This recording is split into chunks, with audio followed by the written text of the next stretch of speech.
With our tools ready, it's time to create our first project.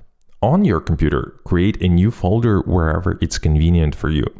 I'll create mine on the desktop. This folder will hold all the files for our website. Name it something you'll remember, like my website. Now open VS Code or any other code editor of your choice and open your newly created folder. It's File, Open Folder.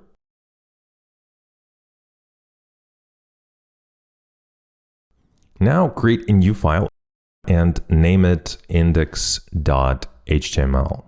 The index.html file is the default file that browsers look for when accessing a website directory. It's the main entrance to your website, like the front door to your house. You can have many HTML files in your folder, but it's best to always have one named index.html.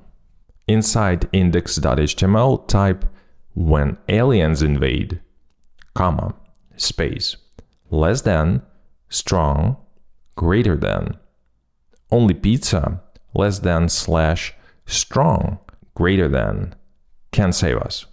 This is an HTML tag. Think of a tag as a label for your content. In HTML, tags usually come in pairs: an opening tag and a closing tag. Tags are enclosed in angle brackets, and a closing tag has also a slash.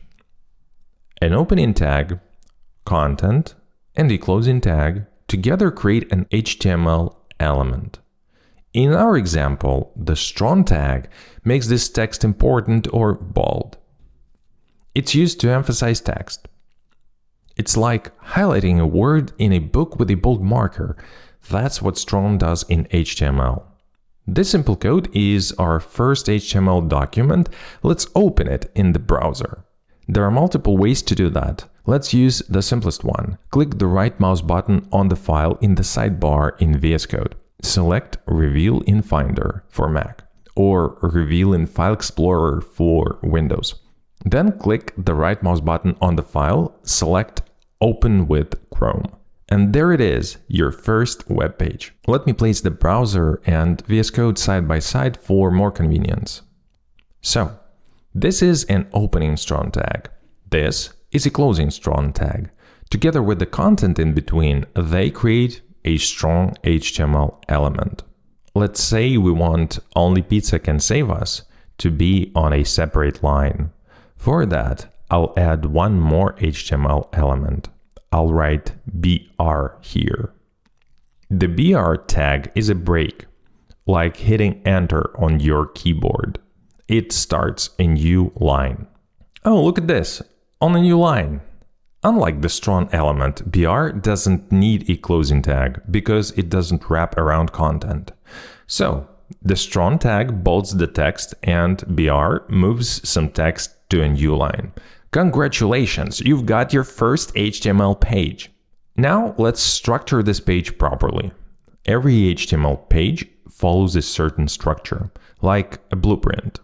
A well-structured HTML page helps web browsers render your page correctly and makes your code more readable. Let's remove this for now. Okay, every proper HTML page should start with a doc type. It goes on the first line. I'll write doc type space HTML. The doc type is not an HTML tag. It's an instruction that tells the browser which version of HTML we'll use for this page. It's like we're telling the browser the language we're speaking. Without it, the browser might misunderstand our page's content. This doc type is for HTML5. We use it because it's the newest and most frequently used HTML version at this moment. Next comes the HTML tag. Notice that VS Code puts the closing tag automatically. The HTML element is the root element that contains every other element in our page. It's like saying everything from here to here is my website.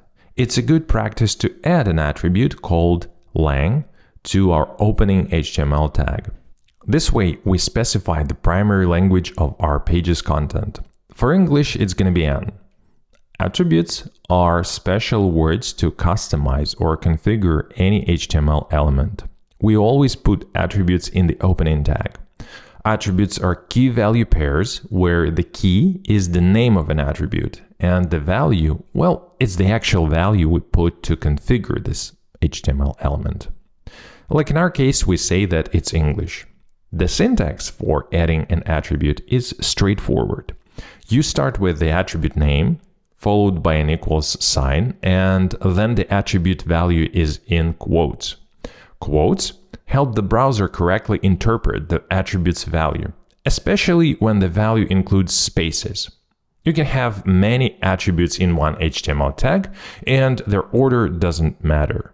Okay, inside HTML, first comes the head element.